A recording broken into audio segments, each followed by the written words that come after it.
मजा जाखागोन लोगोफोर जानो बर'नि नाम्बार 1 हटेल आर'नाइ हटेल नै नाय लेग पिसआ बेसे गिदिर गिदिर नै लेग पिस नैयो लेग पिस फेन्दा बियो बयलार दाउनि फेन्दा लेग पिस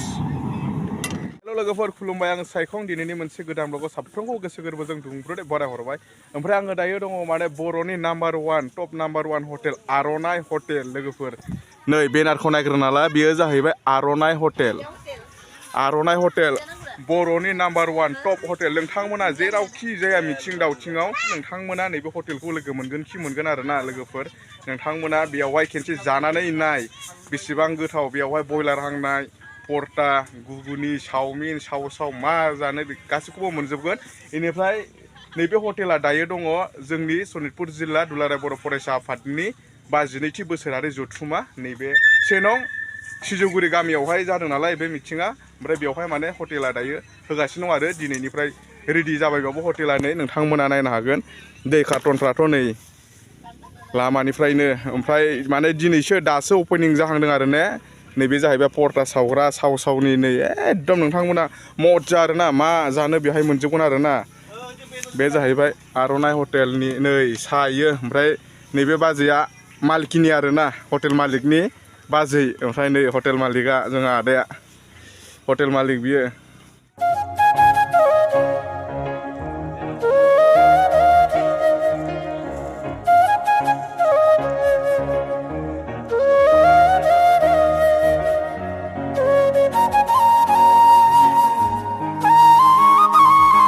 लोगोफोर आर'नाइ हटेलनि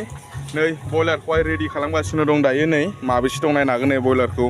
मासे मानै माथाम माब्रै माबा गोबां दङ ओमफ्राय जिरगासिनो दङ ओमफ्राय नै दै गुदुङाव होनानै फुगासिनो दं आरो आर'नाइ हटेलनि ओमफ्राय बे बयलारखौहाय नोंथांमोना मा स्टाइलाव जानो मोनजागोन आरो ना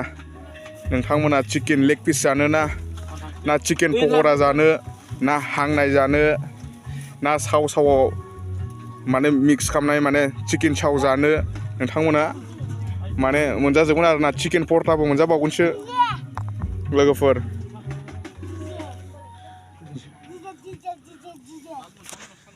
मा स्टाइलाव जानो नोंथांमोना नैबे बयलारखौहाय बिबानो मोनगोन आरोना चिकेन पक'रा चिकेन चाव chicken leg piece chicken lollipop नोंथांमोना मा स्टाइलाव जानो लोगोफोरा एकदम मजाखा दिनैनिफ्राय रेडि जाबाय आरो बेयावहाय हटेला सुरु जाबाय आरोना दिनै अपेनिं जाबाय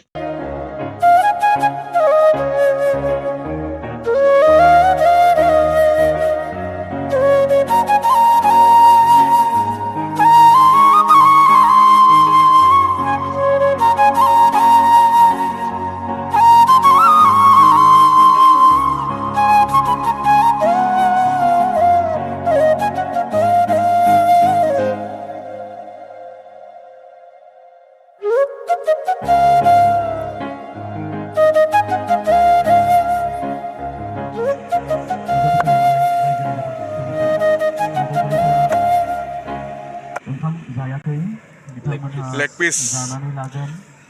नै लोगोफोर लेग पिसआ नैबेजों समान आरोना गिदिरा नैबे जाबाय लेग पिस चिकेन लेग पिस ओमफ्राय नैबे मोनसे विंस नैयो विंस बेयो जाहैबाय विंस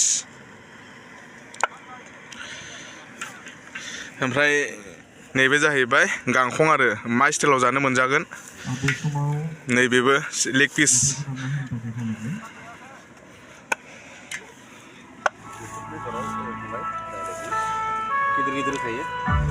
गिदिरखा नै बेसेबां गिदिरखा बेदरा बेसेबां गिदिर नै लोगोफोर दायो माने बयलारखौ रुगासिनो दं आरोना आर'नाइ हटेलनि बर'नि नाम्बार 1 हटेल आर'नाइ हटेल दायो माने बयलार बेदरखौ बिराद गिदिरखा माने पिसाबो गिदिरखा गोदानाया नोंथांमोना खेनसे जाब्लाथाय माने उदै बुंखागोन आरो ने खेनसे जाब्लाथाय आरो जानो लुगैबावगोन नै दायो माने रुगासिनो दङ लेग पिसखौ थिखोलाय मोनसे थिखोलाय लेग पिसखौ नै नाय लेग पिसआ बेसे गिदिर नै लेग पिस नैयो लेग पिस फेन्दा बियो बयलार दाउनि फेन्दा लेग पिस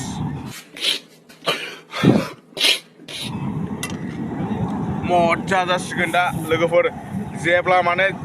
चिकेन लेग पिस बानायगोन ना बरिया जागोन ओमफ्राय दा माने रुखांब्लाथाय बेखौहाय सावसिगोन आरो सेकेन्ड लेग piece chicken pakora chicken lollipop chicken chowmein मोनफ्रोमबो मिथिङावनो लोगो मोनगोन आरोना नोंथांमोना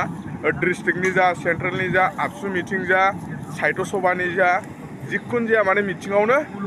नोंथांमोना लोगो मोनगोन आरोना नैबे आर'नाइ हटेलखौ नोंथांमोना बे आर'नाइ हटेलाव जाब्लानो जाबाय ओरैबायदि गोथाव मजा बयलारखौ दायो रुगासिनो दङ नै बरिया मजा जाखागोन लोगोफोर जानो ओमफ्राय नै बिथिंजाय सामब्रामखौ फिसा फिसा हागासिनो दङ नै बाजिमोना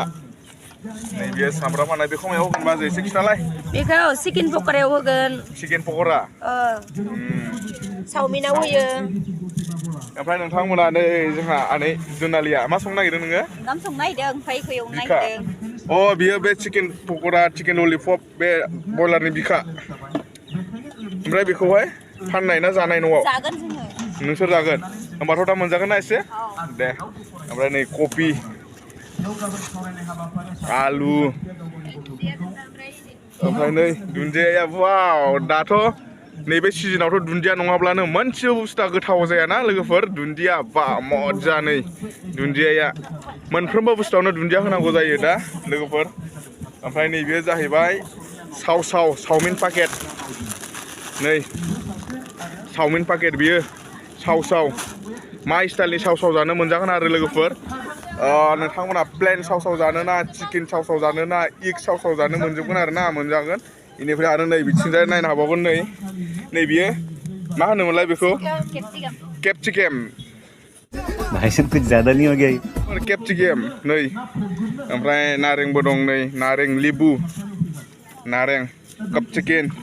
ओमफ्राय नै बियो मा बुस्थु बियो नै नायनानै ला लोगोफोर कप चिकेन जानांगोन दै गाबोन फैबावबा कप चिकेन गाजरबो दं गाजर सालाद